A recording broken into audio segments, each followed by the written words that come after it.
Bienvenidos una vez más, insomnes curiosos, a este rincón de la historia donde la noche no es un vacío, sino el lienzo perfecto para revivir los grandes dramas de la humanidad. Para quienes como yo encuentran en las horas quietas la compañía de los ecos del pasado, este canal, El Historiador con Insomnio, es vuestro refugio. Aquí no damos espaldas a la vigilia, la abrazamos y la llenamos de relatos que sacudieron los cimientos del mundo. Y qué mejor manera de comenzar nuestra vigilia compartida que remontándonos al mismísimo origen, al momento en que una leyenda talló con fuerza de profecía el nombre de una ciudad destinada a dominar el orbe. Hoy, en nuestra primera entrega de 8 historias de Roma, no partiremos de piedra y cal, sino de loba, río y la sombra de un fratricidio. Hoy narramos el mito fundacional, la historia que los propios romanos eligieron como su cuna, una fábula poderosa donde lo divino, lo brutal y lo político se entrelazan para siempre. La historia de Rómulo y Remo. Imaginemos, si queréis, un paisaje antiguo, salvaje y cargado de presagios. La península itálica, muchos siglos antes de que las legiones marcharan por sus caminos, es un mosaico de pueblos y culturas. Y en el centro, la región del Lacio, atravesada por el río Tíber, de curso caprichoso y aguas turbias. En una de sus riberas, la ciudad de Alba Longa, gobernada por un linaje que se pretendía descendiente de un héroe troyano, nada menos que de Eneas, el que escapó del incendio de Ilión cargando a su padre Anquises y a los dioses del hogar. Esta conexión con Troya, con la gran epopeya homérica, será crucial, pues otorga a los futuros romanos un pedigrí heroico, un origen noble en la destrucción de una gran ciudad. El rey de Alba Longa, Numitor, es depuesto por su hermano menor, el ambicioso y cruel Amulio. Para eliminar cualquier amenaza a su poder ilegítimo, Amulio asesina a los hijos varones de Numitor y, con una perversión que busca cortar el linaje de raíz, convierte a su única hija, Rea Silvia, en una virgen vestal, sacerdotisa consagrada a la diosa Vesta, condenada a mantener la castidad bajo pena de muerte. Pero el destino o la voluntad de los dioses es un río que siempre se abre paso. Según la versión más célebre, el dios Marte, la deidad de la guerra, la fuerza primigenia y destructora, se fija en Rea Silvia, y de esta unión entre lo divino y lo humano, entre el furor bélico y la princesa cautiva, nacen dos gemelos. Son Rómulo y Remo. Amulio, presa del terror y la ira, ordena que los recién nacidos sean arrojados al Tíber. Sus siervos colocan a los niños en una cesta o en una artesa y la dejan en la corriente, creyendo que las aguas los ahogarán o que la exposición a los elementos acabará con ellos. Es un acto de abandono cruel, un motivo recurrente en los mitos fundacionales, que aquí se tiñe de la política fratricida. Pero el río, lejos de ser su verdugo, se convierte en su salvador. Las aguas, quizás calmadas por una divinidad menor, depositan suavemente la cesta en la orilla, al pie de una colina, el futuro Palatino, en un lugar que los romanos recordarían como el Lupercal. Y aquí entra en escena la imagen eterna, el símbolo indisoluble de Roma, una loba feroz y maternal que baja a beber al río, encuentra a los niños y, en lugar de devorarlos, les ofrece sus mamas, los amamanta, les da su calor y su fuerza. Este animal, salvaje y asociado a Marte, les transmite su espíritu indómito, su ferocidad para sobrevivir. No está sola, según algunas versiones, un pájaro carpintero, animal también sagrado para Marte, acude a llevarle comida. Es una escena de una profunda extrañeza poética, donde la naturaleza más cruda protege lo que la civilización humana ha querido destruir. Finalmente, el pastor Faustulo, que guardaba los rebaños del rey en esas colinas, descubre a los niños con la loba. Asombrado los recoge y los lleva a su cabaña, donde su esposa, Aca Larentia, los cría como si fueran suyos. Los gemelos crecen así, lejos de los palacios, en la rudeza y simplicidad de la vida pastoral, forjándose un carácter fuerte, audaz y acostumbrados al mando, primero sobre los rebaños y luego sobre bandas de otros jóvenes pastores. El destino, sin embargo, es circular. En una escaramuza con pastores del depuesto rey Numitor, Remo es capturado y llevado ante el anciano monarca. En el curso de las pesquisas, la verdad comienza a destilarse. Faustulo, sospechando el origen real de los muchachos, acude a Rómulo y le revela lo que sabe. Juntos, Rómulo y sus seguidores marchan hacia Alba Longa. Las piezas del rompecabezas encajan ante Numitor, quien reconoce en los gemelos a sus nietos. La chispa de la venganza se enciende. Con la fuerza y el liderazgo de los jóvenes se urde una rebelión. Los gemelos, ayudados por sus bandas de pastores convertidos en una milicia incipiente, asaltan el palacio, dan muerte al usurpador Amulio y restauran en el trono a su abuelo Numitor. La justicia, tras largos años, parece restablecida. Pero los gemelos, ahora héroes reconocidos, no desean vivir a la sombra del trono de Alba Longa. El espíritu de independencia que les infundió la loba bulle en su interior. Deciden fundar una nueva ciudad, precisamente en el lugar donde fueron salvados, donde las colinas junto al Tíber les ofrecen defensa natural y un nuevo comienzo. Sin embargo, surge de inmediato la primera y más terrible disputa. Ambos hermanos son iguales en origen, en valor, en ambición. ¿Quién de los dos tendrá el honor de dar nombre a la ciudad y de regirla? Para dirimir la cuestión, acuerdan consultar a los dioses a través del augurio, el arte de interpretar el vuelo de las aves. Rómulo se sube a la cima del Palatino y Remo a la del Aventino, otra de las colinas cercanas, para esperar en silencio los presagios celestes. La tradición dice que a Remo se le aparecieron primero 6 buitres, un augurio favorable, pero casi de inmediato a Rómulo se le aparecieron 12. La disputa se reavivó con virulencia. ¿Qué era más significativo, la prioridad en el tiempo o la grandeza en el número? Los seguidores de cada hermano se enfrentaron verbalmente. Remo, en un acto que la leyenda narra como de arrogancia fatal, cruzó despectivamente el surco que su hermano estaba trazando para marcar el pomerium, el límite sagrado e inviolable de la nueva ciudad. Este surco, este foso ritual, no era una simple línea en la tierra, era la frontera entre el caos exterior y el orden interior, entre lo profano y lo sagrado de la futura comunidad. Cruzarlo era un sacrilegio y un desafío directo a la autoridad del fundador. Y en ese instante crítico, Rómulo, cegado por la ira, el sentido de la ofensa a los dioses y quizás por la fría determinación política de que un poder no puede ser dual, alzó su herramienta, o quizás su espada, y mató a su hermano. Las palabras que la tradición le atribuye son terribles y definitivas. Así perezca en adelante cualquiera que se atreva a saltar mis murallas.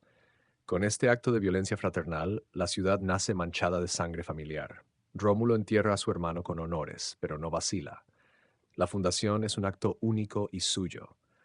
Así, el día considerado el 21 de abril del año 753 antes de nuestra era, Rómulo funda la ciudad y le da su nombre, Roma. Se erige como su primer rey y establece sus instituciones básicas, reuniendo a su alrededor a los pastores, a los fugitivos que acuden a un nuevo asilo, y formando el primer senado con los jefes de las principales familias, los patres. Pero la ciudad de hombres carece de mujeres, y sin ellas no hay futuro. Este problema práctico llevará a Rómulo a orquestar el siguiente capítulo legendario, el rapto de las Sabinas, que ya exploraremos en otra vigilia, y que terminará por fusionar a los romanos con un pueblo vecino, dando solidez a la nueva comunidad. Rómulo reinaría durante largos años, consolidando el poder de Roma, guerreando con los pueblos vecinos y estableciendo rituales y leyes. Su final, como su nacimiento, está envuelto en lo sobrenatural. Durante una asamblea en el campo de Marte, una violenta tormenta cubrió el cielo de tinieblas. Cuando la tempestad pasó, Rómulo había desaparecido. El Senado anunció que había sido llevado al cielo por los dioses, convertido en la deidad Quirino, que se uniría así a su padre Marte en el panteón romano. Esta apoteosis, esta divinización del fundador, cerró el círculo de su leyenda, transformando al hombre, al fratricida, al rey, en un numen protector de la ciudad que creó. Insomnes curiosos, esta es la historia que Roma contaba de sí misma. Pero os preguntaréis, ¿por qué un mito tan violento, tan cargado de traición familiar y de fratricidio? La genialidad de este relato no está en ocultar las sombras, sino en integrarlas en la esencia misma de la identidad romana. Bienvenidos una vez más, insomnes curiosos, a este rincón de la noche donde la historia no duerme. Soy el historiador con insomnio y me alegra encontraros aquí en vela con esa sed de relatos que el día nos sacia. Hoy continuamos con nuestro viaje por las 8 historias que forjaron el mito y la realidad de Roma. En nuestro último encuentro, recorrimos los primeros pasos de la ciudad, desde la leyenda de Rómulo y Remo y su origen divino hasta la fraternal sombra que fundó un reino. Pero toda ciudad, toda civilización, nace con una carencia fundamental, con un vacío que debe llenar para sobrevivir. Y la primera y más urgente de esas carencias para la recién fundada Roma fue la de sus propias fundadoras, la de aquellas sin las cuales no hay futuro, las mujeres. Así que acomodaos, que las luces se atenúan y viajamos a los años inmediatos a la fundación, a un relato que es pura esencia romana, mezcla de pragmatismo brutal, estrategia audaz y una emoción humana tan profunda que transformó para siempre la identidad de un pueblo. Esta es la historia del rapto de las Sabinas. Imaginemos, pues, aquel asentamiento en el Monte Palatino. Rómulo reina, las primeras chozas y fortificaciones se alzan y un flujo constante de hombres llega a la nueva ciudad. Eran pastores, guerreros, exiliados, fugitivos de otras tribus, todos acogiéndose a la ley de asilo proclamada por Rómulo. Era una población vibrante, aguerrida, llena de fuerza y ambición, pero era casi por completo una población de hombres. Y aquí el problema más grave para la supervivencia a largo plazo de Roma, un problema demográfico y social que amenazaba con extinguir el proyecto en una sola generación. Roma no era una tribu tradicional con mujeres y niños, era una suerte de fortaleza fronteriza, una hermandad guerrera sin familias. Rómulo, como líder, era consciente de esta debilidad mortal. La ciudad podía defenderse de un ataque, pero no podía defenderse de la simple y despiadada lógica del tiempo. Sin mujeres no habría hijos, sin hijos no habría continuidad. Roma sería solo un breve episodio, un campamento que el viento se lleva. Así que Rómulo, con ese carácter pragmático y directo que la leyenda le atribuye, decidió actuar. Envió embajadores a las tribus vecinas, a los sabinos que ocupaban las colinas cercanas, a los ceninenses, a los crustumines, a los antenates, pueblos todos ellos del Lacio con los que compartía, en teoría, ciertos lazos culturales y religiosos. La propuesta era simple y para la mentalidad de la época razonable, proponía un tratado de alianza y sobre todo el derecho de connubio, el ius connubii, es decir, la legitimación de matrimonios entre sus ciudadanos y las mujeres de esas tribus. Era una oferta de integración, de crear lazos de sangre que fortalecieran a todas las comunidades. Sin embargo, la respuesta fue unánime y despectiva. Los pueblos vecinos desconfiaban profundamente de esa nueva y extraña congregación de hombres. Los veían como una banda de forajidos, de descastados, de hombres sin linaje ni honor que se habían agrupado en una colina. ¿Por qué iban a entregar a sus hijas, el bien más preciado de cualquier familia, a semejante gentuza? El rechazo fue total, e iba acompañado de burlas y de un profundo desdén. Se mofaban de los romanos, preguntando si quizás habían establecido también un asilo para mujeres, un lugar donde ellas pudieran refugiarse, en una clara alusión a la supuesta baja calidad de los fundadores de Roma. Rómulo, ante este fracaso diplomático, no se desanimó. Al contrario, comprendió que si no podía obtener lo que necesitaba por medio de la negociación y la ley, tendría que obtenerlo por medio de la astucia y la fuerza. Pero no era la fuerza de un asalto directo, que habría sido una guerra convencional y muy arriesgada para su joven ciudad. No, su plan era más audaz, más teatral y, en última instancia, más efectivo. Decidió organizar unos grandes juegos, una celebración religiosa en honor a Neptuno Ecuestre, el dios de los caballos, a la que llamó Consualia. Este era un festival solemne y atractivo, que incluía carreras de caballos y sacrificios.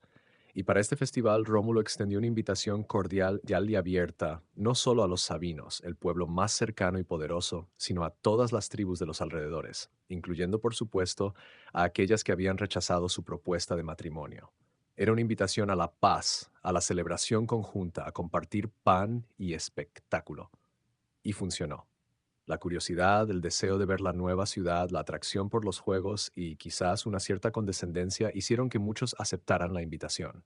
Llegaron familias enteras, padres, hijos y, crucialmente, hijas, mujeres jóvenes de todas las edades, ávidas de presenciar la festividad. Los sabinos, en particular, acudieron en gran número con su rey Tito Tasio a la cabeza y prácticamente sin sospecha alguna. La ciudad de Roma se llenó de visitantes, de colores, de un ambiente de fiesta y hermandad aparente. El espectáculo comenzó. Todos los ojos estaban puestos en los juegos, en los caballos, en los ritos. La atención estaba completamente absorta. Y entonces, en un momento previamente convenido, Rómulo dio una señal discreta. Fue el detonante de una operación militar perfectamente orquestada. Los jóvenes romanos, que hasta ese momento se habían mezclado con los invitados de forma aparentemente amistosa, dejaron de ser anfitriones para transformarse en soldados que ejecutan una misión. De repente, se abalanzaron sobre las mujeres sabinas y de las otras tribus. No hubo distinción, el objetivo era claro, capturar al mayor número posible de mujeres jóvenes. El caos fue absoluto. Los gritos de terror de las mujeres se mezclaron con la confusión y la ira de sus padres y hermanos, que, desarmados y tomados por sorpresa, poco pudieron hacer. Los romanos, actuando con una eficiencia fría, cortaron cualquier intento de resistencia y, llevándose a sus cautivas, se encerraron tras las murallas de la ciudad. Los hombres sabinos y de las otras tribus, humillados y furiosos, fueron expulsados o huyeron, prometiendo una venganza terrible. En un instante, la fiesta se había convertido en una tragedia y el engaño en un acto de guerra. Aquí, insomnes curiosos, es donde la historia, tal como nos la transmitieron los autores romanos siglos después, como Tito Livio o Plutarco, da un giro fundamental y se vuelve profundamente moralizante y etiológica. Es decir, busca explicar los orígenes de ciertas costumbres, porque el relato no se detiene en el rapto como un mero acto de pillaje. Eso habría sido la historia de un bandolerismo, no la fundación de una nación. El discurso que Livio pone en boca de Rómulo dirigido a las mujeres capturadas es esencial. Rómulo personalmente se dirige a ellas para calmar su terror y su indignación. Les explica, no justifica, pero sí explica la desesperación de su situación. Les habla del rechazo arrogante de sus padres, de la necesidad biológica y social de Roma, de la imposibilidad de que su ciudad sobreviviera sin ellas. Pero no les habla como a esclavas, les habla como a futuras esposas y les hace una oferta concreta. Les promete todos los derechos y honores de la mujer romana, les promete compartir sus bienes, su ciudad, su destino, y lo más importante, les promete que serán madres de hijos libres y ciudadanos de pleno derecho. Les pide, en esencia, que transformen su ira inicial en afecto, que dirijan su lealtad natural hacia los hombres que ahora dependen de ellas para todo. Este discurso es el núcleo de la leyenda, porque sienta las bases de lo que será la figura de la mujer en la sociedad romana temprana, la matrona, centro del hogar, la domus, respetada y poseedora de una dignidad específica. Y según el relato, las mujeres sabinas, aunque al principio aterrorizadas, poco a poco fueron aplacando su rencor. Los romanos, por su parte, no las trataron como botín de guerra, sino que efectivamente las cortejaron, las desposaron con todos ritos que pudieron improvisar y les otorgaron un lugar central en la nueva comunidad. Nació así de un acto de violencia, una unión conyugal y familiar que sería el cemento de Roma.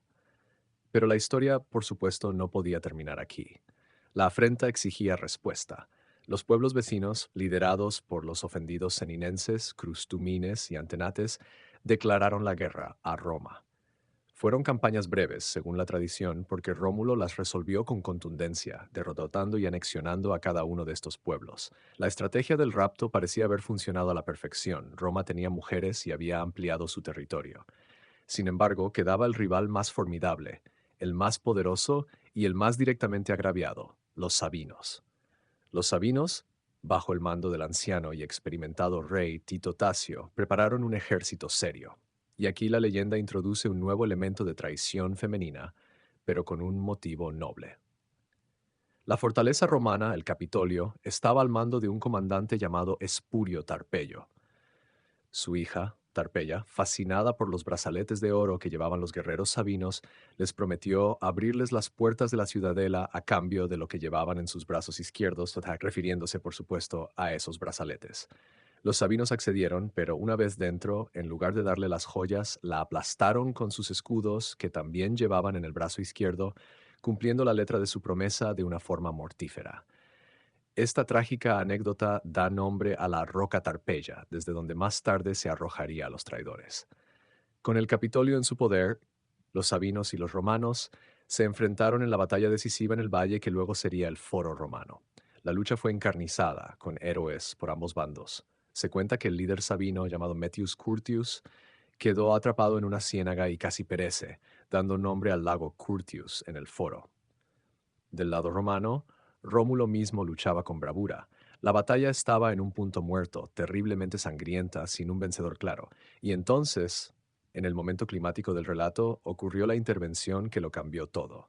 Las mujeres sabinas, las mismas que habían sido raptadas años atrás, ya transformadas en matronas romanas y madres de hijos romanos, irrumpieron en el campo de batalla.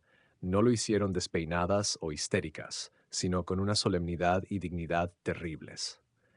Llevaban a sus hijos los frutos de sus matrimonios forzados en brazos o de la mano. Con el cabello suelto y las ropas rasgadas en señal de duelo, se interpusieron entre las líneas de combate, entre sus padres y hermanos de un lado y sus esposos del otro. Su grito era desgarrador y lógico. Les suplicaban a ambos bandos que detuvieran la matanza. A sus familiares sabinos les preguntaban si querían hacerlas viudas. A sus esposos romanos si querían hacerlas huérfanas. Les mostraban a sus hijos, nietos de los sabinos y ciudadanos romanos, y preguntaban qué culpa tenían esos niños de la guerra. Si el conflicto continuaba, ellas serían las perdedoras absolutas, perderían a sus seres queridos de uno u otro bando. Su intervención fue un muro de dolor y sentido común que detuvo a los ejércitos. La visión de aquellas mujeres y sus hijos creó una pausa, un momento de humanidad en medio del frenesí de la guerra. Conmovidos por este espectáculo, los líderes Rómulo y Tito Tasio depusieron las armas y no solo firmaron una paz, firmaron una unión completa. Decidieron fusionar los dos pueblos en uno solo. Los sabinos se trasladarían al monte Quirinal, contiguo al Palatino, y se integrarían plenamente en la ciudad. Los reyes gobernarían conjuntamente y los ciudadanos serían conocidos como romanos, pero también conservarían el nombre de Quirites, en honor al dios sabino Quirino, con el que más tarde se identificaría al propio Rómulo divinizado. Esta fusión no fue una simple anexión, fue una verdadera síntesis. Los sabinos aportaron su piedad religiosa, sus ritos, sus instituciones. De hecho, muchas de las antiguas y más veneradas tradiciones religiosas de Roma tenían un origen sabino. El Estado romano se duplicó en población y en prestigio. La historia del rapto, que comenzó como un acto de necesidad desesperada y engaño, culminaba así en la creación de un pueblo nuevo, más fuerte y complejo, fundado en el lazo más poderoso, la familia, aunque su origen fuera turbulento.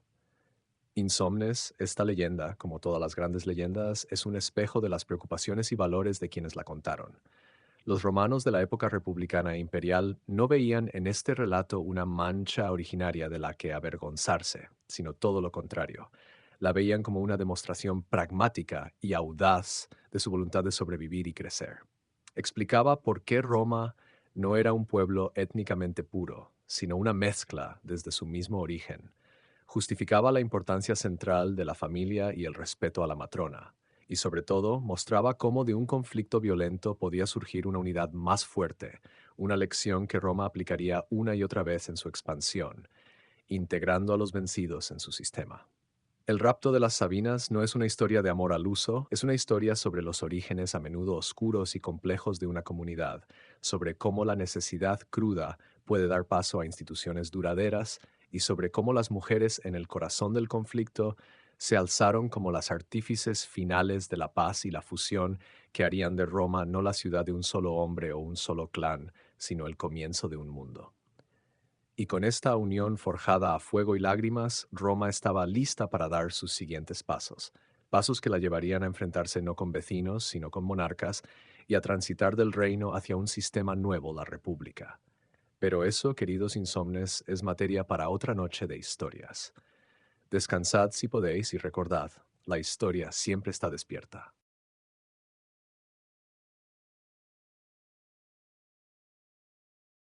Bienvenidos, insomnes curiosos, a otra vigilia profunda en el canal del historiador con insomnio. Para quienes recorremos los pasillos de la noche con la mente despierta, no hay mejor compañía que la de los ecos de un drama que casi cambió el curso de la historia para siempre. Si en nuestras primeras sesiones navegamos por las aguas legendarias del mito fundacional, hoy nos adentramos en el corazón mismo de la noche republicana, en un complot tejido con sombras, deudas y desesperación. Abandonamos el terreno de la leyenda para pisar el mármol ensangrentado del Senado, para escuchar los discursos que tronaron en una cámara al borde del abismo y para seguir los pasos de un hombre que prefirió incendiar el mundo antes que aceptar su ruina. Esta no es una historia de dioses o héroes semidivinos. Es una historia de hombres, de ambición frustrada, de una corrupción sistémica y del fragor de una lucha de clases que estalló en los oídos del más célebre orador de Roma. Preparad los sentidos, porque en esta vigilia nos sumergimos en la oscura y fascinante conspiración de Lucio Sergio Catilina. Para comprender la verdadera magnitud de este episodio, debemos respirar el aire enrarecido y viciado de la Roma de los últimos tiempos de la República. Una Roma que, tras siglos de expansión y conquista, era un gigante con pies de barro. Las inmensas riquezas de las provincias fluían hacia la ciudad, pero se acumulaban en las manos de una élite senatorial y ecuestre cada vez más reducida y opulenta. Los pequeños campesinos, el antiguo backbone del ejército y la sociedad romana habían arruinado sus tierras tras largas campañas y eran desplazados por los latifundios trabajados por masas de esclavos. En la ciudad, una plebe urbana creciente, desarraigada y pauperizada, sobrevivía a base del pan y los juegos que los políticos ambiciosos les ofrecían a cambio de su apoyo. La deuda era una epidemia que afectaba desde el patricio más alto hasta el ciudadano más humilde. Y en medio de este caldo de cultivo, la carrera política, el cursus honorum, se había vuelto obscenamente cara, un pozo sin fondo de sobornos, festines públicos y espectáculos para ganar votos. Quien no tenía una fortuna familiar inmensa acababa endeudándose hasta niveles astronómicos con la esperanza de alcanzar un cargo provincial lucrativo que le permitiera saldar sus cuentas. Era un sistema podrido, injusto, y muchos sentían que solo una conmoción violenta podía limpiarlo. En este mundo, al borde del precipicio, emerge la figura de Lucio Sergio Catilina. No era un advenedizo ni un hombre común. Pertenecía a una gens patricia, los Sergios, antiquísima y noble, pero venida a menos. Catilina era, en muchos sentidos, un arquetipo de su época, ambicioso, carismático, de modales a veces feroces y de una energía inquebrantable. Había servido bajo el mando del general Sila durante las sangrientas proscripciones, y como muchos de los hombres de esa generación, había visto cómo la violencia política podía ser un instrumento rápido para alcanzar riqueza y poder. Se decía que había dado muerte con sus propias manos a su cuñado durante las purgas, y que había torturado y asesinado a Marco Mario Gratidiano, arrastrando su cuerpo por las calles. Era, pues, un hombre marcado por la ferocidad de las guerras civiles. A lo largo de los años, Catilina intentó ascender por la escalera política, aspiraba al consulado, la máxima magistratura, pero una y otra vez sus intentos se veían frustrados. Sus enemigos, entre los que se contaba el mismo Marco Tulio Cicerón, un homo novus o hombre nuevo sin ancestros ilustres que había llegado a lo más alto gracias a su ingenio y su elocuencia, lo acusaban de corrupción, de excesos durante su gobierno en África y sobre todo de ser un peligro para el Estado. Catilina veía cómo los cargos se le negaban, cómo la oligarquía cerraba filas para excluirlo, y al mismo tiempo sus deudas, contraídas en su costosa carrera política y en una vida de lujos, se hacían insoportables. La desesperación y la ira comenzaron a fermentar en su interior. Es en este punto donde la conspiración toma forma, no como un plan súbito, sino como la consecuencia lógica de una vida de frustraciones. Catilina se convirtió en el polo de atracción para todos los descontentos de Roma y de Italia. A su alrededor se agruparon una miríada de personajes siniestros y desesperados, jóvenes aristócratas arruinados por el juego y los placeres, como Publio Cornelio le increpó por haber venido al Senado, un cuerpo que planeaba masacrar, y le señaló que todos conocían sus intenciones. Catilina, sorprendido y acorralado, respondió con desdén, llamando a Cicerón un inmigrante en Roma, un intruso. Pero el daño estaba hecho. Cicerón había logrado aislarlo políticamente, había puesto en alerta a toda la ciudad. Esa misma noche, siguiendo el consejo del Senado, Catilina abandonó Roma, supuestamente para exiliarse en Masilia, la actual Marsella, pero en realidad para unirse a las fuerzas de Manlio en Etruria, donde se autoproclamó general de un ejército rebelde. Antes de partir, envió cartas a varios senadores afirmando que, acosado por la facción de sus enemigos, se iba al exilio para preservar la paz de la República, una última y cínica pose. Pero la conspiración no había terminado con su partida. En Roma quedaba un núcleo activo dirigido por el excónsul Léntulo, que seguía planeando el incendio de la ciudad y el asesinato de los magistrados. Su plan era coordinar un levantamiento interno con el avance del ejército de Catilina. Sin embargo, cometieron un error fatal. Buscaron el apoyo de una tribu gala, los alóbroges, que estaban en Roma quejándose de la opresión de sus gobernadores romanos. Los conspiradores les prometieron apoyo si se unían a la revuelta, pero los embajadores galos, recelosos, decidieron que era más prudente denunciar el complot a las autoridades. Se lo contaron a su patrón, Quinto Fabio Sanga, quien a su vez alertó a Cicerón. El cónsul urdió una trampa magistral. Instruyó a los galos para que pidieran a los conspiradores una prueba escrita de sus promesas. Léntulo, Cayo Cetego y otros, confiados, entregaron cartas selladas con sus propios sellos, comprometiéndose explícitamente con la rebelión. Además, un tal Tito Volturcio, enviado como enlace con Catilina, fue interceptado en las puertas de la ciudad con otra carta incriminatoria de Léntulo para el jefe rebelde. Cicerón tenía ahora las pruebas tangibles que necesitaba. Actuó con rapidez. Hizo arrestar a los conspiradores principales que aún estaban en la ciudad. Luego convocó de nuevo al Senado, esta vez en el Templo de la Concordia, un nombre irónico dada la situación. Allí presentó las cartas, los sellos fueron reconocidos y los acusados, confrontados, se derrumbaron y confesaron. El debate en el Senado fue feroz y trascendental. Se discutía el destino de los prisioneros, nobles romanos. Julio César, entonces un joven magistrado en ascenso, intervino con un discurso brillante y moderado. Argumentó que si bien eran culpables, ejecutarlos sin un juicio popular sería un precedente peligroso, un acto de tiranía que mancharía la reputación del Senado. Abogó por la cadena perpetua, la confiscación de bienes y su dispersión por ciudades de Italia. Su postura era legalista y cautelosa. Pero entonces se levantó Marco Porcio Catón, el joven, la encarnación de la rígida virtud estoica y el conservadurismo republicano. Su discurso fue un contundente ataque a la debilidad. Acusó a César de complicidad tácita, defendió que los conspiradores habían dejado de ser ciudadanos al declarar la guerra a su patria y que su ejecución inmediata era el único castigo proporcional a la gravedad de su crimen de traición. La elocuencia feroz de Catón, su aura de integridad intachable, inclinó la balanza. El Senado votó a favor de la pena de muerte.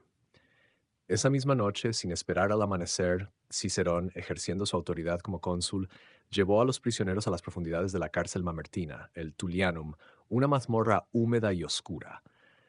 Allí, ante los verdugos, fueron estrangulados uno a uno.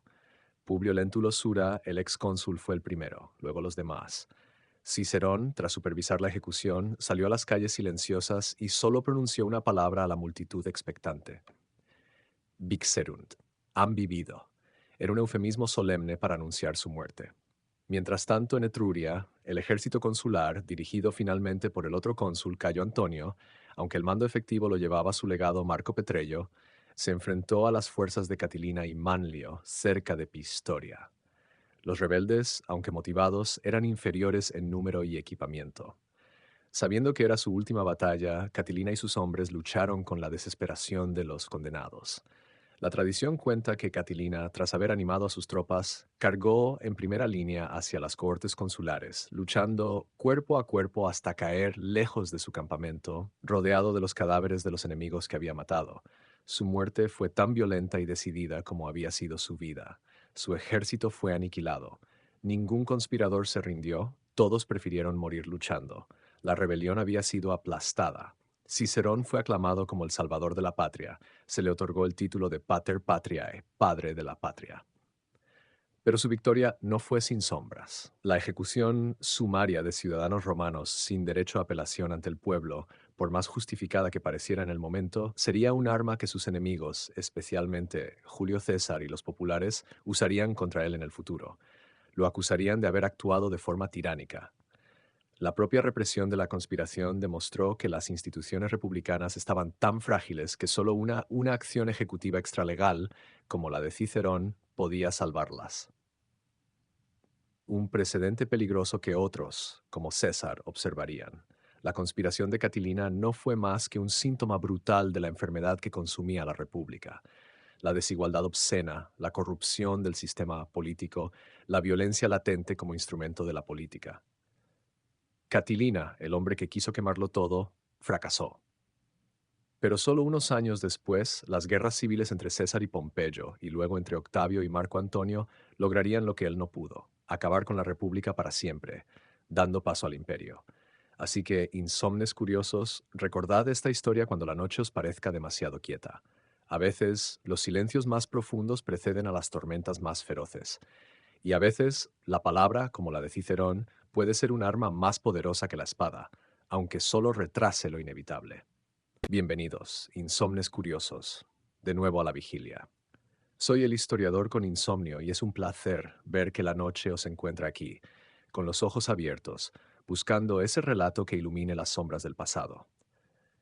Si en nuestros primeros encuentros navegamos por las aguas legendarias de los orígenes de Roma, con Rómulo y el rapto de las Sabinas, y luego nos adentramos en las turbias conspiraciones de la República tardía con Catilina, hoy llegamos a un punto de inflexión absoluto, a un día que marcó un antes y un después, no solo para Roma, sino para la historia de Occidente. Un día en el que el filo de 60 puñales cambió el destino del mundo. Hoy hablamos de los idus de marzo, del asesinato de Cayo Julio César. Este no es un simple magnicidio, es el acto final de una tragedia política de dimensiones shakespearianas, un intento desesperado por salvar una república que ya estaba moribunda y que, irónicamente, con este golpe, recibió la estocada definitiva. Así que, preparaos, porque nos adentramos en los últimos años de la vida del hombre más poderoso de Roma, en los corazones de los hombres que lo idolatraban y de los que lo temían, y en ese aciago día de marzo donde todo confluyó en un charco de sangre a los pies de la estatua de Pompeyo.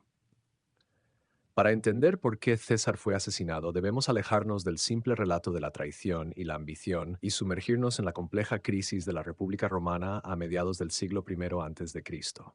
La República, aquel sistema centenario basado en el equilibrio teórico entre los poderes del Senado, los cónsules y las asambleas populares, estaba hecha añicos. Décadas de guerras civiles, de generales ambiciosos que usaban sus ejércitos, leales a ellos antes que a Roma, como instrumento de poder político, habían socavado los cimientos. La enorme expansión territorial había creado fortunas inimaginables para unos pocos y una desigualdad atroz, con campesinos arruinados y una plebe urbana dependiente del grano gratuito. El Senado, la institución que debía guiar la República, estaba dividido entre una oligarquía conservadora, los optimats, que defendían a ultranza sus privilegios, y el mos maiorum, la tradición de los antepasados, y políticos más populistas, los populares, que buscaban el apoyo de la plebe y los soldados para impulsar reformas, a menudo saltándose las formalidades senatoriales. En este mundo en ebullición emergió la figura de Cayo Julio César. Provenía de una familia patricia antigua, pero no especialmente rica o poderosa, la gens Julia, que remontaba su linaje a Eneas y por tanto a la diosa Venus. César era un hombre de talentos desbordantes, orador brillante, escritor ingenioso, general genial y sobre todo un político de una audacia y una intuición sin igual. Su carrera, el cursus honorum, fue meteórica, pero también cargada de deudas enormes que saldaba con el apoyo de los más ricos, como Craso. Su momento crucial llegó cuando formó una alianza secreta, el primer triunvirato, con los dos hombres más poderosos de Roma, Pompeyo Magno, el gran general victorioso en Oriente, y Marco Licinio Craso, el hombre más rico del imperio. Esta alianza informal, sellada con el matrimonio de César con la hija de Pompeyo, Julia, le permitió alcanzar el consulado y, tras él, conseguir un mando proconsular excepcionalmente largo en las Galias. Y fue en las Galias donde César forjó su leyenda y su poder definitivo. Durante cerca de 9 años, con una mezcla de genio militar, diplomacia despiadada y una prosa clara y persuasiva que nos legó en sus comentarios sobre la guerra de las Galias, conquistó un territorio inmenso, sometió a tribus feroces, cruzó el Rin para asombrar a los germanos y cruzó el Canal de la Mancha para explorar la misteriosa Britania. Las riquezas que saqueó eran colosales y con ellas pagó sus deudas y sobornó a medio senado. Pero lo más importante fue el ejército. César creó una legión de veteranos, la famosa Legión X, y un conjunto de soldados que le eran leales hasta la muerte, no a la República, sino a él personalmente, a su dignitas y a su generosidad. Este ejército personal era el verdadero poder detrás del hombre. Mientras César guerreaba en el norte, la situación en Roma se deterioraba. Murió Julia, el lazo familiar entre César y Pompeyo, y murió Craso en una desastrosa campaña contra los partos. El triunvirato se deshacía. César no era un rey ni un emperador al estilo que vendría después, pero acumuló un poder y unos honores que, para los romanos de la vieja guardia, olían a monarquía, la peor ofensa para una república fundada precisamente en la expulsión de los reyes. El Senado, ahora lleno de partidarios suyos y de hombres a los que había perdonado, lo colmó de títulos y cargos. Fue nombrado dictador, primero por un plazo, luego por 10 años y finalmente, en el mes de febrero del año 44, dictador perpetuo. Esto significaba que su poder teóricamente no tenía fecha de caducidad. También fue imperator, cónsul Pontifex Maximus, y se le concedió las sacrosantitas de los tribunos de la plebe. Su persona fue declarada sagrada. Se acuñaron monedas con su efigie, algo inaudito para un romano vivo. Se erigieron estatuas suyas junto a las de los antiguos reyes de Roma. Se rumoreaba que planeaba trasladar la capital a Alejandría o a Troya, o que aceptaría el título de rey, aborrecido por la tradición. En público, cuando Marco Antonio, su lugarteniente más fiel, le ofreció una diadema real durante la fiesta de las Lupercales, César la rechazó ante los vítores de la plebe, pero muchos vieron en ello un teatro para tantear la opinión pública. Para los senadores que aún guardaban en su corazón el ideal de la República Libre, donde los cargos eran temporales y colegiados, cada uno de estos honores era un clavo en el ataúd de sus libertades. La gota que colmó el vaso para muchos fue la arrogancia, la percepción de que César despreciaba las antiguas formalidades. Se sentaba en el Senado sin levantarse cuando los senadores entraban, leía correspondencia durante las sesiones, nombró a sus partidarios para cargos sin consultar y planeaba grandes reformas que, aunque a menudo sensatas, como el calendario juliano, un censo o la reorganización de las provincias, se hacían por decreto, ignorando la deliberación senatorial. Para los conspiradores, César ya no era el salvador de Roma, sino su dueño, un tirano que había subvertido la Constitución. Y en Roma la respuesta tradicional a un tirano era la eliminación física, justificada como un acto de liberación, de tiranicidium. El núcleo de la conspiración se formó en torno a Cayo Casio Longino, un antiguo pompeyano perdonado por César, pero de carácter áspero y resentido, y a Marco Junio Bruto, cuya inclusión fue crucial por su simbolismo. Bruto descendía, por línea materna, de ese otro Bruto que, según la tradición, había expulsado al último rey de Roma, Tarquinio el Soberbio. Su tío era Catón el Joven, el enemigo acérrimo de César, que se había suicidado en África tras la derrota. Bruto era un hombre estudioso, estoico, amante de la filosofía y la república.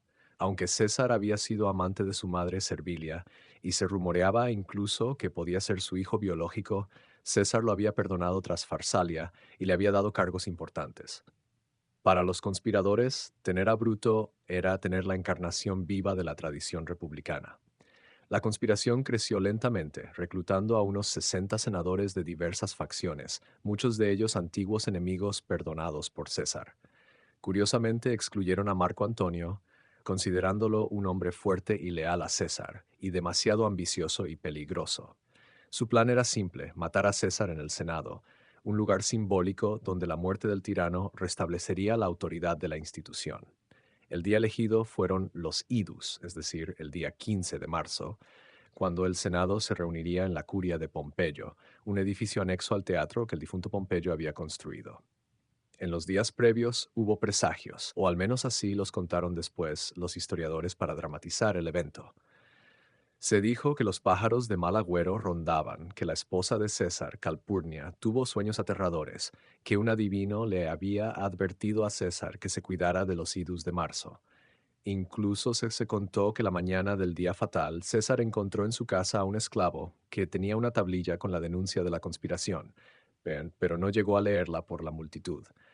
Eso es o que otro hombre le puso en la mano un papel con los nombres de los conspiradores, pero César, ocupado, lo guardó sin mirarlo entre otros papeles.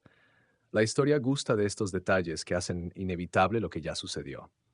Y así llegamos al amanecer del 15 de marzo del año 44 a.C. César, a pesar de los temores de Calpurnia y de sus propios malestares, decidió acudir al Senado. Los conspiradores lo esperaban.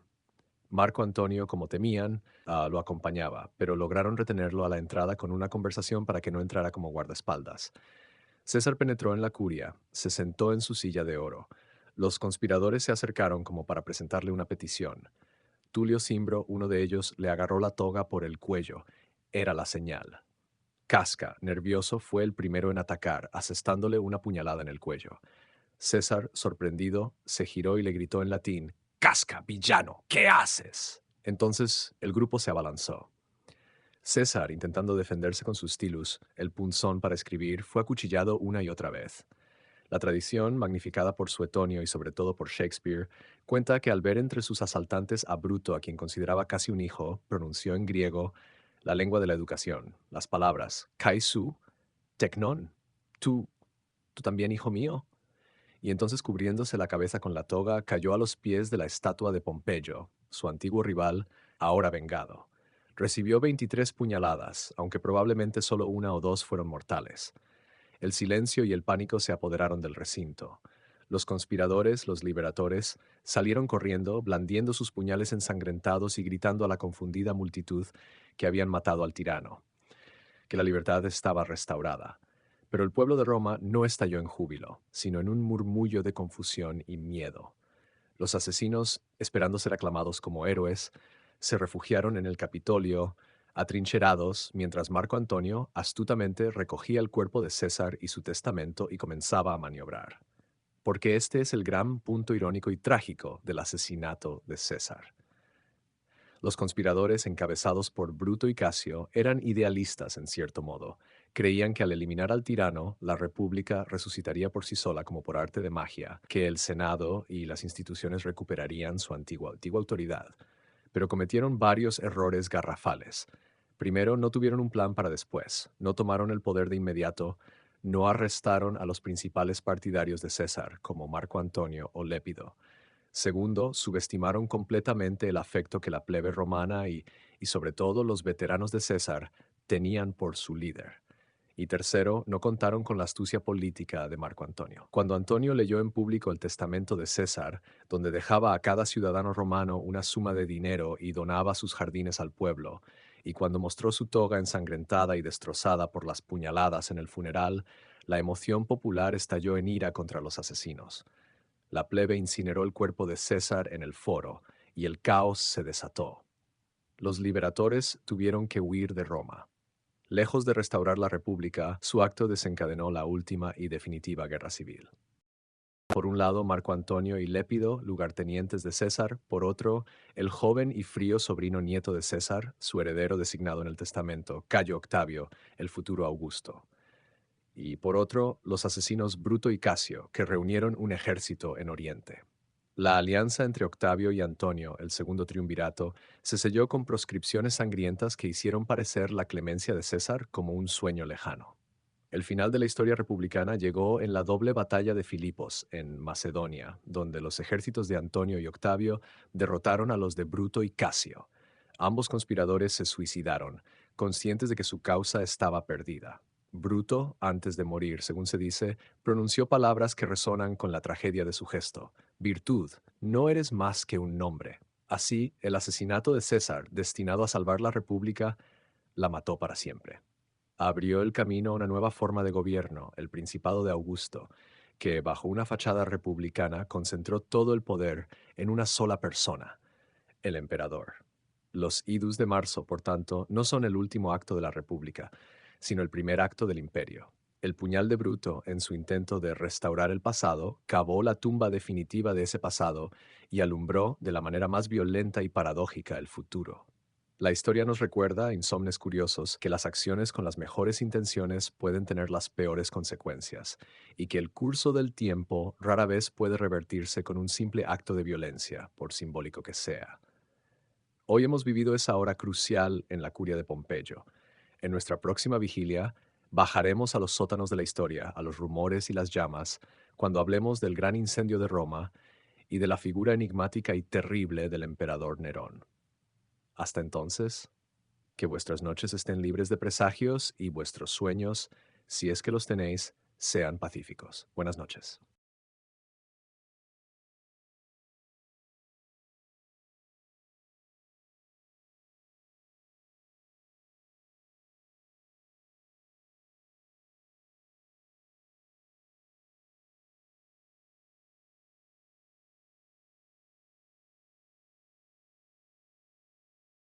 Bienvenidos, una vez más, insomnes curiosos, a este rincón de la noche donde las llamas del pasado aún iluminan las sombras de nuestro presente.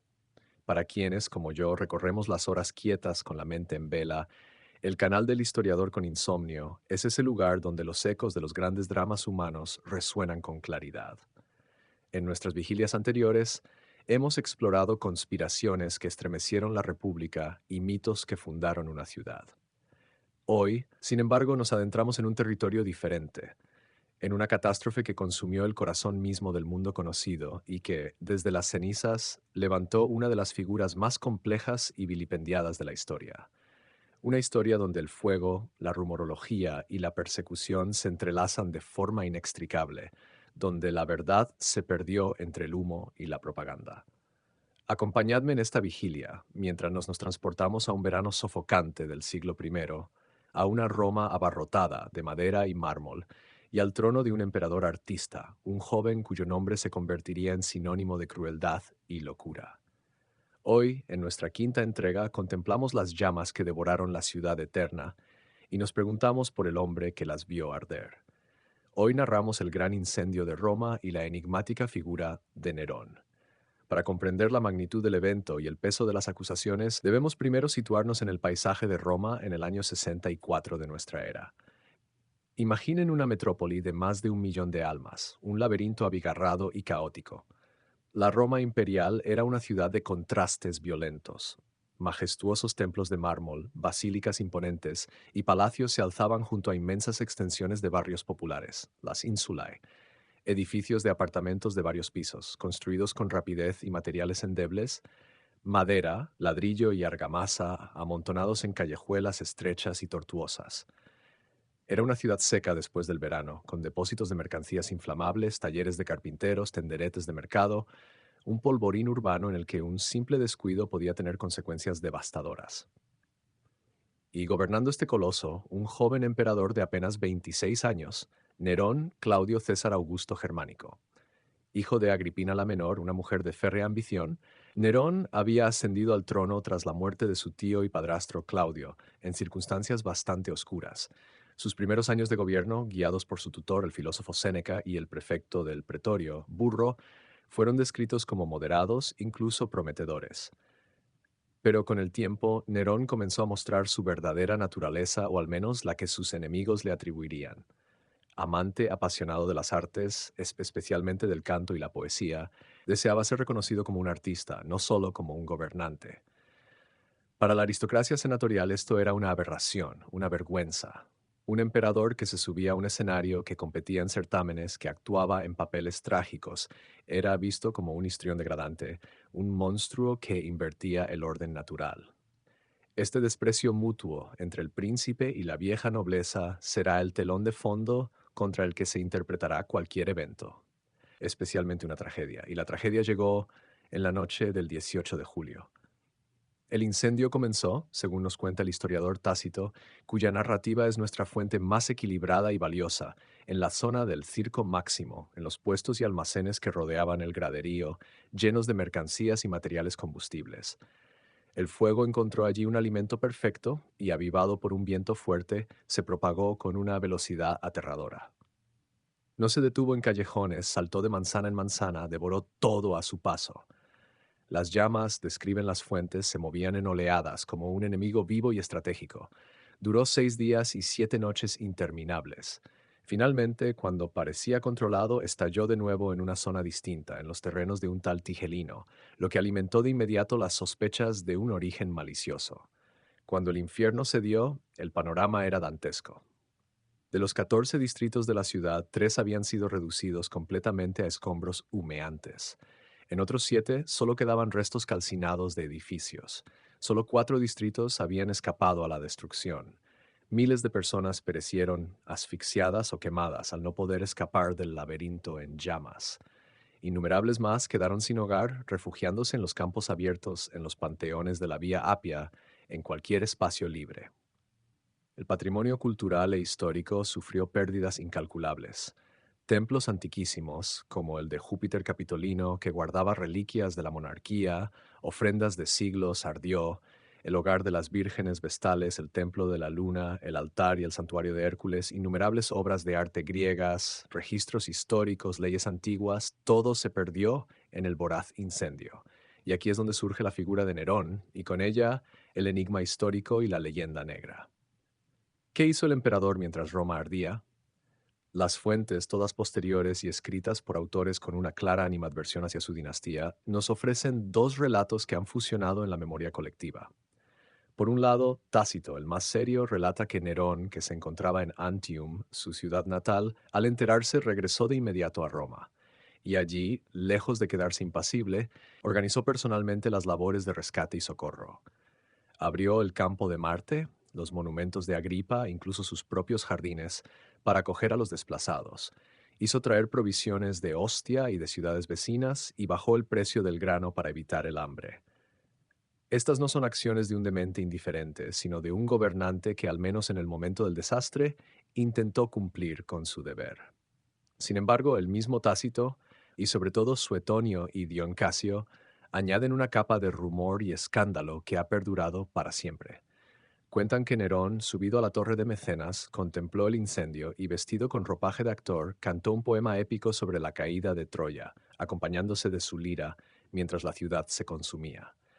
Esta imagen, el emperador artista deleitándose con la destrucción como si fuera un espectáculo teatral, es poderosa y literariamente perfecta, y se ajustaba a la percepción que sus enemigos tenían de él.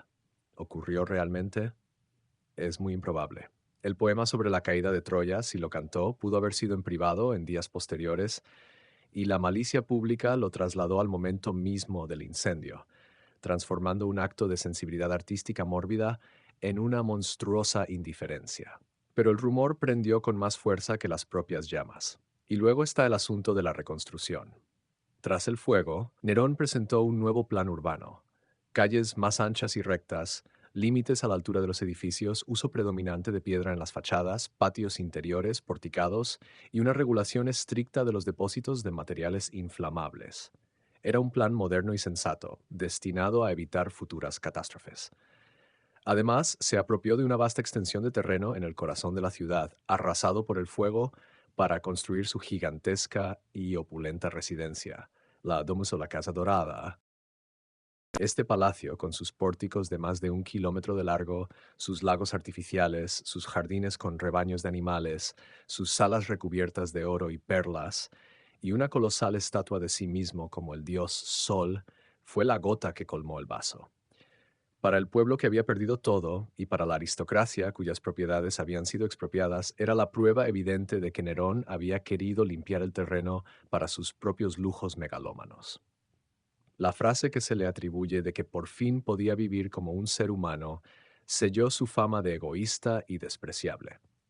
El incendio, accidental o no, le había dado la oportunidad de remodelar Roma a su imagen y semejanza, pero las acusaciones directas de haber provocado el fuego comenzaron a circular y Nerón necesitaba un chivo expiatorio, un grupo al que culpar para desviar la ira popular y senatorial, y encontró a un candidato perfecto en una secta marginal, nueva y ampliamente despreciada: los cristianos. En ese momento, la comunidad cristiana en Roma era pequeña, compuesta principalmente por gentes humildes, libertos y esclavos. Eran vistos con recelo por sus vecinos paganos. Se les acusaba de misantropía por negarse a participar en el culto público a los dioses y al emperador, de canibalismo por las malentendidas palabras sobre comer el cuerpo y la sangre de Cristo, y de incesto por llamarse hermanos y hermanas. Eran en suma el perfecto objeto de sospecha. Tácito, que los desprecia y los llama una superstición perniciosa, es sin embargo nuestra fuente principal para lo que ocurrió después. Nerón, dice, arrestó a un gran número de cristianos, no tanto por el cargo de incendio, que era difícil de probar, sino por su odio al género humano, y entonces ideó suplicios de una crueldad espectacular y teatral. Los vistió con pieles de animales y los arrojó a los perros para que los despedazaran. Los crucificó. Los utilizó como antorchas humanas, untándolos de brea y alquitrán y prendiéndoles fuego para iluminar sus jardines durante sus fiestas nocturnas. Estas ejecuciones se llevaron a cabo en el circo privado del emperador, en los jardines vaticanos, ante el público romano, que, según Tácito, aunque detestaba a los cristianos, empezó a sentir compasión al ver que eran sacrificados no por el bien público, sino por la crueldad de un solo hombre. Este episodio es fundamental. Insomnes curiosos porque marca un punto de inflexión. Es la primera persecución imperial contra los cristianos narrada con detalle y establece un patrón que se repetirá: la acusación de ser enemigos del orden público, de ser chivos expiatorios convenientes en tiempos de crisis. La imagen de Nerón como el primer perseguidor quedaría grabada a fuego en la memoria cristiana, alimentando la visión del imperio como la bestia del Apocalipsis. La propia Domus Aurea, construida sobre las cenizas y el sufrimiento, sería vista como la encarnación de la arrogancia babilónica. Pero, volviendo a la pregunta central, ¿provocó Nerón el incendio? La historiografía moderna tiende a absolverlo de ese cargo específico. No tenía un motivo racional. Roma era su capital, el símbolo de su poder. Destruirla era destruir la base de su riqueza y autoridad. Además, el plan urbanístico que implementó después era una respuesta lógica a un desastre recurrente en la antigua Roma. Los incendios grandes eran frecuentes. Lo más probable es que el fuego fuera, como tantos otros, un accidente trágico. Sin embargo, la conducta de Nerón después del incendio, su apropiación de terrenos para la Domus Aurea, su búsqueda de culpables en los cristianos y sobre todo su personalidad excéntrica y antagónica con la clase dirigente hicieron que la acusación de piromanía fuera creíble y se adhiriera a su nombre para siempre.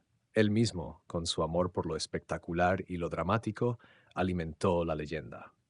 Si no prendió el fuego, ciertamente avivó los rumores con sus acciones posteriores.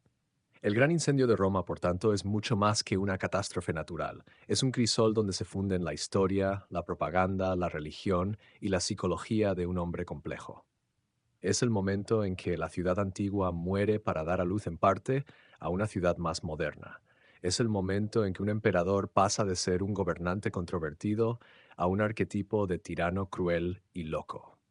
Y es el momento en que una secta oscura se transforma, a través de la sangre de sus mártires, en una fuerza imparable que siglos después heredaría el mismo imperio que la persiguió. Así que, insomnes curiosos, cuando miréis las llamas de una vela en la oscuridad, recordad que el fuego puede iluminar, calentar, pero también destruir y dejar cicatrices en la memoria de la humanidad. Nerón lo entendió quizá demasiado bien y su legado arde aún hoy en el imaginario colectivo. Descansad si el sueño os visita hasta nuestra próxima vigilia, donde seguiremos desentrañando los hilos, esta vez de acero, que forjaron el destino de un gladiador que desafió a Roma. Bienvenidos, insomnes curiosos, a otra noche de vigilia histórica. Soy el historiador con insomnio, y me alegra comprobar que la curiosidad, como a mí, os mantiene despiertos más allá de la hora razonable. Si en nuestras últimas sesiones hemos recorrido los pasillos del poder y la traición en Roma, desde el asesinato de César hasta los rumores y llamas del incendio de Nerón, hoy nos trasladamos a un momento de cambio de era, a una encrucijada donde el destino del imperio y en gran medida de la civilización occidental se decidió en un solo día, junto a un río y un puente. Hoy abandonamos la Roma clásica y nos adentramos en el Bajo Imperio, en un mundo turbulento de emperadores, soldados y guerras civiles, para hablar de la batalla del puente Milvio.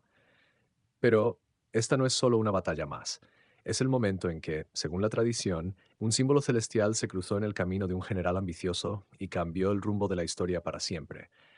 Es la historia de Constantino, de Magencio, de una visión o un sueño y de un signo que prometía la victoria. Así que acomodaos, que la noche es larga y el relato lleno de intrigas divinas y humanas, de ejércitos enfrentados y de un puente que se convirtió en el umbral entre dos mundos.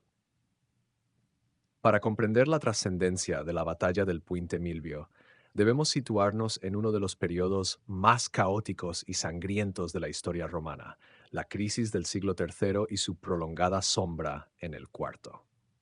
Tras la relativa estabilidad de los antoninos, el imperio se había sumido en décadas de anarquía militar, donde los ejércitos de las provincias proclamaban a sus propios emperadores, las fronteras eran presionadas por pueblos bárbaros por todos lados y la economía y la administración se desmoronaban. La solución temporal fue la tetrarquía, ideada por el emperador Diocleciano a finales del siglo III. Este sistema dividía el gobierno del imperio entre dos Augustos, uno para Occidente y otro para Oriente, y dos Césares, sus herederos designados. Era un mecanismo ingenioso para controlar un territorio demasiado vasto y para asegurar una sucesión ordenada. Pero dependía en exceso de la voluntad de cooperación de sus miembros, y tan pronto como Diocleciano y su coaugusto Maximiano se retiraron, el sistema comenzó a resquebrajarse bajo el peso de las ambiciones personales. En este contexto de luchas por el poder, de alianzas rotas y de guerras civiles recurrentes, emerge la figura de Flavio Valerio Constantino, conocido para la historia como Constantino el Grande. Era hijo de Constancio Cloro, quien había sido César y luego Augusto de Occidente, y de Helena, una mujer de origen humilde que más tarde sería canonizada como santa. Constantino se crió en la corte de Diocleciano, en Nicomedia, como una especie de rehén garantía del buen comportamiento de su padre. Allí fue testigo de la última gran persecución contra los cristianos, decretada por Diocleciano, y aprendió las artes militares y políticas en un ambiente de hierro. Cuando su padre murió en Britania en el año 306, las tropas allí estacionadas, leales a la dinastía, proclamaron a Constantino como Augusto.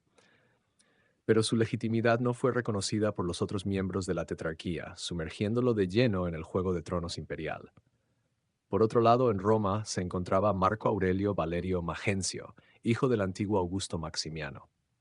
Magencio, resentido por haber sido de fuera de los arreglos sucesorios de la tetrarquía, se había hecho con el control de Roma e Italia en el 306, proclamándose emperador, aunque inicialmente solo con el título de príncipe. Su gobierno en Italia no fue particularmente brillante o popular, gravando con impuestos a los romanos y enfrentándose al Senado, pero controlaba la capital simbólica del imperio, un valor intangible pero poderoso. Constantino y Magencio no eran en principio enemigos directos, de hecho estaban unidos por lazos familiares, ya que Constantino se había casado con Fausta, hermana de Magencio. Pero en el laberinto de la política tetrárquica, las alianzas familiares eran frágiles. Otros augustos, como Galerio en Oriente y Severo, luego Licinio, intervenían en el conflicto. Magencio había derrotado a un ejército enviado contra él por Severo, y luego a otro dirigido por el mismo Galerio. Se sentía fuerte en Italia. Constantino, mientras tanto, había consolidado su poder en la Galia y Britania, gobernando con eficacia y ganándose el apoyo de sus tropas y súbditos. Era un general experimentado y un político astuto. La chispa que encendió el conflicto directo fue, como tantas veces, una combinación de ambición, oportunidad y la necesidad de legitimar un poder que aún era parcial.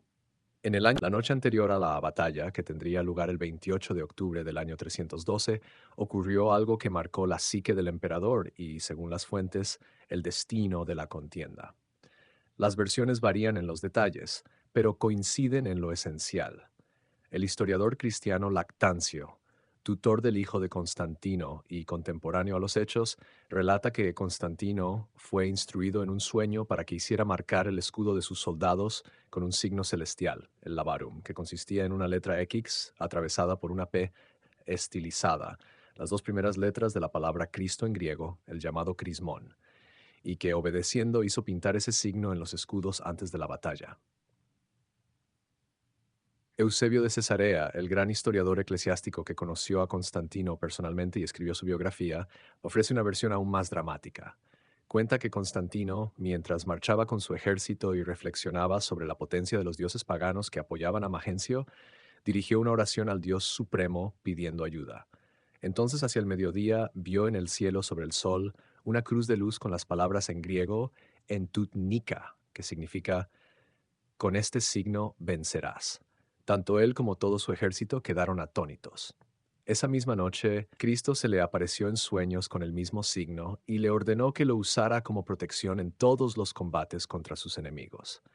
A la mañana siguiente, Constantino reunió a orfebres y les describió la visión, ordenando confeccionar un estandarte de oro y piedras preciosas con el crismón y las letras Alfa y Omega, el estandarte que desde entonces se conocería como el Lábaro, el estandarte imperial cristiano. Es crucial entender lo que esto significaba en su contexto. Constantino no era un cristiano devoto en ese momento, era un pagano que, como muchos de su tiempo, creía en un dios supremo sincretista, el Sol Invictus, el Sol Invicto. La visión, tal como la describe Eusebio, fusiona elementos solares, la luz alrededor del Sol, con el símbolo cristiano. Para Constantino fue un signo de legitimación divina, una señal de que el Dios más poderoso, fuera quien fuera, estaba de su lado.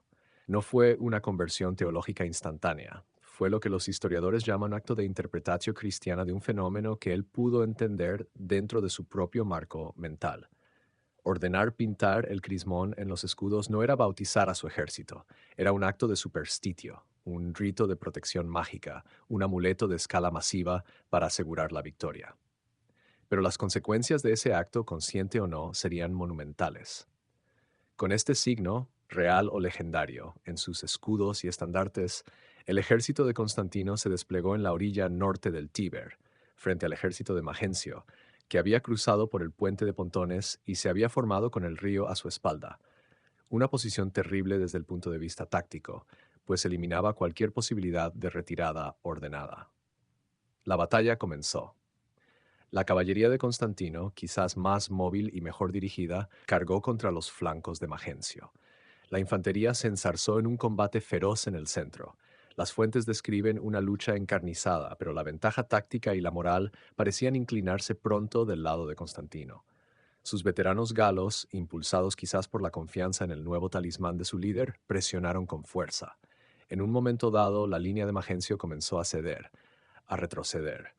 Y entonces, el desastre. La retirada, en pánico, se convirtió en una estampida hacia el único punto de escape, el estrecho y tambaleante puente de Pontones. La presión fue tal que el puente, mal construido y sobrecargado, colapsó. Los soldados de Magencio, atrapados entre el enemigo que avanzaba y el río, cayeron por millares al Tíber, con sus pesadas armaduras. El propio Magencio, en medio del caos, intentó huir cruzando a nado, pero el peso de su indumentaria lo arrastró al fondo. Su cuerpo fue encontrado al día siguiente, río abajo, cerca del puente Milvio, y su cabeza, clavada en una pica, fue paseada por Roma para que todos vieran que su gobierno había terminado. Constantino había obtenido una victoria total y decisiva. Al día siguiente entró triunfalmente en Roma, donde fue recibido con alivio por el Senado y el pueblo, ansiosos de estabilidad. Actuó con clemencia, disolvió para siempre la Guardia Pretoriana, que había sido el brazo militar de sus enemigos, y se presentó no como un conquistador vengativo, sino como un liberador. Ahora bien, insomnes curiosos, debemos detenernos aquí para analizar el peso real de la batalla y de la visión. La batalla del Puente Milvio fue ante todo un episodio crucial en una guerra civil por el control del Imperio de Occidente. Su resultado inmediato fue que Constantino se convirtió en el amo indiscutido de la mitad occidental del mundo romano, eliminando a su principal rival. Pero su significado histórico va mucho más allá de lo militar o político y se adentra en lo religioso y cultural. La tradición de la visión, sea un hecho histórico exacto, una elaboración posterior o un sueño propagandístico, se consolidó como el momento fundacional del Imperio cristiano. Al año siguiente, en el 313, Constantino se reunió en Milán con su coemperador de Oriente, Licinio, y juntos promulgaron el famoso Edicto de Milán, que no fue exactamente un edicto, sino una carta circular a los gobernadores provinciales. Este documento decretaba la tolerancia religiosa para todas las creencias y específicamente ordenaba que cesara toda persecución contra los cristianos y que se les devolvieran los bienes confiscados durante las persecuciones. Constantino no hizo del cristianismo la religión oficial del imperio. Eso llegaría mucho después, pero lo colocó en un pie de igualdad legal con el paganismo y de hecho comenzó a favorecerlo abiertamente. Financió la construcción de grandes basílicas, como la de San Pedro en Roma o la del Santo Sepulcro en Jerusalén, intervino en asuntos doctrinales de la Iglesia, convocando el Concilio de Nicea para resolver la controversia arriana y otorgó privilegios al clero. Su conversión personal fue probablemente un proceso gradual, siendo bautizado en su lecho de muerte, pero su apoyo político fue decisivo. El Imperio Romano, que había perseguido a los cristianos de manera intermitente durante siglos, ahora se ponía bajo la protección del Dios cristiano, o al menos bajo el símbolo que lo representaba. El lábaro se convirtió en el estandarte de las legiones. El crismón apareció en monedas y monumentos. La batalla del Puente Milvio se reinterpretó así como una victoria divina, un acto de Dios a través de su instrumento, Constantino. Esta narrativa fue cuidadosamente cultivada por los historiadores cristianos posteriores, que vieron en Constantino un nuevo Moisés, un líder elegido para guiar a su pueblo a una nueva era. Para la Iglesia, el 312 fue el año en que salió de las catacumbas para entrar en los palacios. Para el imperio, fue el inicio de una transformación profunda que fusionaría la estructura administrativa y legal romana con la ética y la teología cristianas, sentando las bases de la Europa medieval. El puente sobre el Tíber se convirtió así, metafóricamente, en el puente entre el mundo antiguo pagano y el mundo medieval cristiano. Hoy en día los restos del puente Milvio aún existen, un testigo mudo de aquel día en que la historia tomó un giro inesperado, no solo por la estrategia de un general o la debilidad de otro, sino por la poderosa fuerza de una idea, de un símbolo que prometía la victoria y que al obtenerla cambió para siempre el rostro del mundo. Y con esto, insomnes curiosos, cerramos esta vigilia cargada de simbolismo. En nuestro próximo encuentro, cambiaremos por completo de registro y de siglo, para descender a la arena al mundo brutal y fascinante de los gladiadores y seguir la epopeya trágica del hombre que desafió a Roma desde los barracones de los esclavos, Espartaco. Hasta entonces, que vuestras noches estén iluminadas por la luz de la curiosidad, no por visiones apocalípticas. Buenas noches. Bienvenidos, insomnes curiosos, al último episodio de esta larga vigilia romana. Soy el historiador con insomnio y es un honor compartir con vosotros esta última hora de la noche, donde cerramos nuestro ciclo de 8 historias, no con un estruendo, sino con un eco, con un susurro que atraviesa los siglos cargado de significado moral. Si en nuestras anteriores sesiones hemos vivido rebeliones, asesinatos, incendios y batallas que cambiaron el mundo, hoy nos remontamos a un tiempo más antiguo, a un relato que los propios romanos contaban no tanto para narrar un hecho histórico incontrovertible, sino para definir quiénes eran, para encapsular en un solo acto de un solo hombre la esencia misma de su carácter nacional. Hoy hablamos del sacrificio de Publio Decio Mus, un relato legendario que Tito Livio inmortalizó en sus páginas y que celebra la virtud romana por excelencia, la devotio, el ofrecimiento voluntario de la propia vida por la salvación de la patria. Este no es un cuento de héroes invencibles, sino de un hombre mortal que, ante el fracaso seguro, elige convertir su muerte en un instrumento de victoria. Así que acomodaos, que la noche es profunda y el relato, aunque breve en hechos, inmenso en su significado. Para entender el peso del acto de Decio Mus, debemos situarnos en un momento crucial, pero poco conocido fuera de los círculos de especialistas de la historia republicana temprana. Nos encontramos a mediados del siglo IV antes de Cristo. Roma ya no es la aldea de cabañas del tiempo de Rómulo, pero tampoco es aún la potencia hegemónica de Italia. Es una ciudad-estado en ascenso, pero rodeada de enemigos poderosos y tradicionales. Ha superado el trauma de la invasión gala, que la saqueó unas décadas antes, y se está recomponiendo. Su sistema político, la República, con sus cónsules y su Senado, está consolidado. Pero en el sur, en las montañas de los Apeninos, surge una amenaza formidable, la Confederación de los Samnitas. Los samnitas eran un pueblo belicoso y aguerrido, adaptado a la dura vida montañesa, y constituían el principal obstáculo para la expansión romana hacia el sur de la península. Las guerras samnitas fueron una serie de conflictos largos y extenuantes que pusieron a prueba como nunca antes la resistencia, la disciplina y la capacidad militar de la joven república. La primera guerra samnita había terminado sin un vencedor claro, y fue en el contexto de la Segunda Guerra Samnita, o según algunas versiones dentro del conflicto latino que se solapó con ella, donde la tradición sitúa nuestro relato, concretamente en el año 340 a.C. Roma se enfrentaba no solo a los samnitas, sino también a una coalición de sus antiguos aliados latinos, que se habían rebelado contra su hegemonía. Era un momento de peligro extremo, donde la propia existencia de Roma estaba en juego. Los cónsules de ese año eran precisamente Tito Manlio Torcuato, de quien Livio también cuenta hazañas de una férrea disciplina, y Publio Decio Mus, el protagonista de nuestra historia. El ejército consular romano, formado por 2 legiones, uno bajo el mando de cada cónsul, se encontró con las fuerzas combinadas de latinos y samnitas acampadas cerca del monte Vesubio. La situación era grave, los enemigos superaban en número a los romanos y ocupaban una posición ventajosa. La noche antes de la batalla cuenta Livio que a ambos cónsules les llegó la misma visión en un sueño.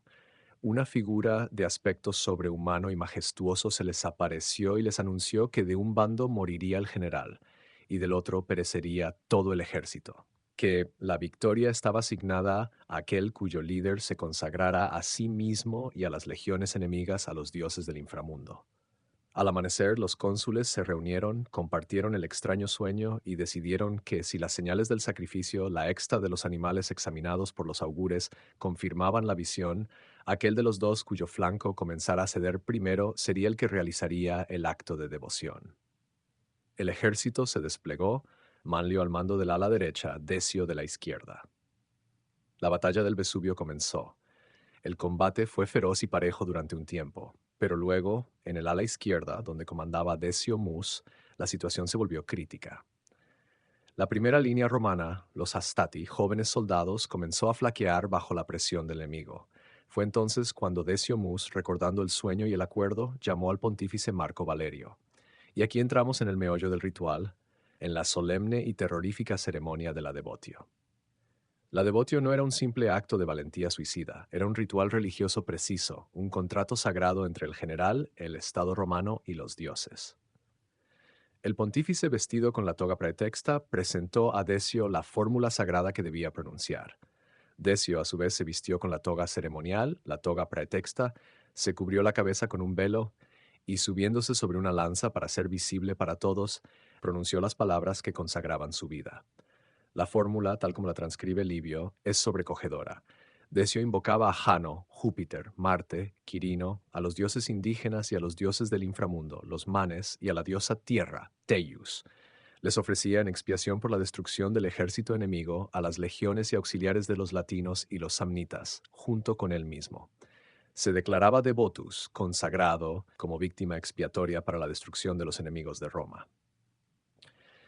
Tras pronunciar la fórmula, ordenó a los lictores que fueran donde Tito Manlio a anunciar que él se había consagrado por la victoria del ejército romano. Luego se ciñó la toga a la manera llamada Cinctus Gabinus, un modo especial que dejaba los brazos libres para combatir. Se montó en su caballo y sin armadura se lanzó al galope contra las líneas enemigas más densas. Para los soldados romanos que lo vieron, la escena debió de ser a la vez terrible e inspiradora.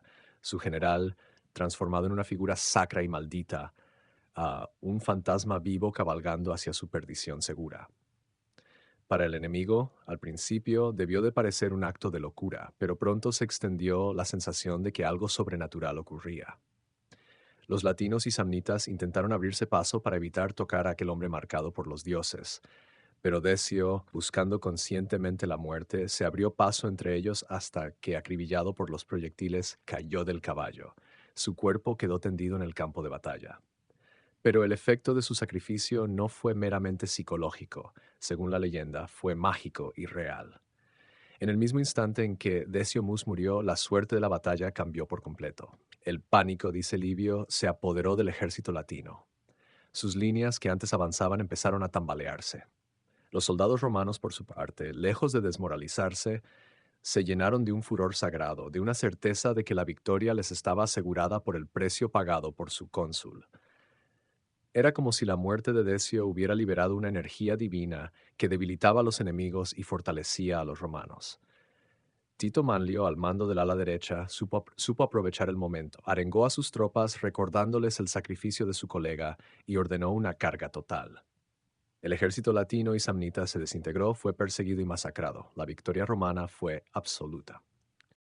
Al final del día, los romanos recuperaron el cuerpo destrozado de Decio Mus y lo lloraron con un duelo que mezclaba el dolor por la pérdida de un gran líder con la reverencia por un héroe que se había convertido en algo más que un hombre.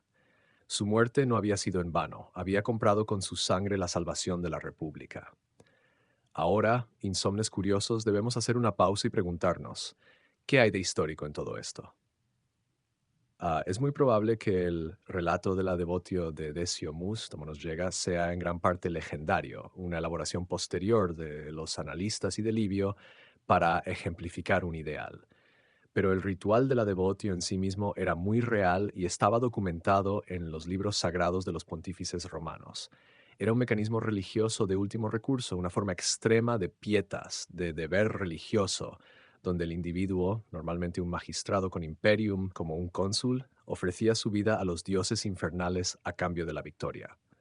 Se consideraba que el general Devotus llevaba consigo, como un foco de contaminación religiosa, la maldición y la perdición hacia el enemigo. Su muerte no era un suicidio, era una ejecución ritual a manos de los contrarios, y por eso se lanzaba desarmado o semidesnudo para facilitar que lo mataran. Era el acto supremo de autoinmolación por la comunidad, donde el líder asumía sobre sí toda la culpa y el peligro que amenazaba al pueblo, expiándolo con su sangre. Lo fascinante del caso de Decio Mus es que se convirtió en un paradigma, en un modelo que se repetiría, según la tradición, en su propia familia. Livio cuenta que su hijo, también llamado Publio Decio Mus, realizó el mismo ritual unos 40 años después, durante la Tercera Guerra Samnita, en la batalla de Centino, contra una coalición de galos y samnitas. Y que incluso un nieto del mismo nombre habría repetido el sacrificio en la guerra contra Pirro. Es casi seguro que estas repeticiones sean duplicaciones legendarias, proyecciones del acto original del primer Decio sobre sus descendientes para crear una saga familiar de heroísmo y devotio. Pero su existencia misma en la tradición demuestra la potencia del símbolo. Los romanos necesitaban creer que hombres así habían existido, que el bien común había estado por encima de la vida individual hasta ese extremo. El sacrificio de Decio Mus, por tanto, es mucho más que una anécdota bélica. Es una ventana a la mentalidad romana arcaica, a su relación con lo divino y con el Estado. En este acto se entrecruzan varios conceptos fundamentales de la romanidad. La virtus, que no es solo valor físico, sino la excelencia masculina en el cumplimiento del deber cívico y militar. La pietas, el respeto reverencial por los dioses, los antepasados y la patria, que podía llegar a exigir el mayor de los dones. La disciplina, la obediencia férrea a la ley y al ritual, incluso en el momento de la muerte. Y la fides, la lealtad y el cumplimiento del contrato, en este caso, el contrato sagrado con los dioses. Decio Mus no muere por gloria personal, de hecho es tan ritual que casi anula casi en su individualidad. Muere como un magistrado de Roma, como un instrumento del Estado. Su acto afirma que Roma vale más que cualquier hombre, por ilustre que sea, y que su supervivencia justifica cualquier precio. Este es el ethos que permitió a Roma superar desastres como el de Canas, donde murieron decenas de miles, y seguir luchando. Es la creencia en que el orden colectivo, la república, es sagrado. En un mundo como el nuestro, tan centrado en el individuo y sus derechos, este relato nos resulta chocante, casi incomprensible. Pero para los romanos era la lección moral más elevada, el ciudadano perfecto. Livio lo cuenta no para que sepamos una fecha o el desarrollo táctico de una batalla, sino para que entendamos el carácter que hizo grande a Roma. Es una historia edificante, destinada a inspirar a las generaciones futuras. Con este relato cerramos nuestro ciclo de 8 historias. Hemos recorrido desde los mitos fundacionales llenos de lobas y fratricidios hasta las grandes crisis de la República y el Imperio, pasando por rebeliones, asesinatos, incendios y batallas divinas. El sacrificio de Decio Mus es un final perfecto porque nos devuelve al núcleo duro, a la idea esencial que, según ellos mismos creían, los había forjado, la entrega sin condiciones a un destino mayor que uno mismo.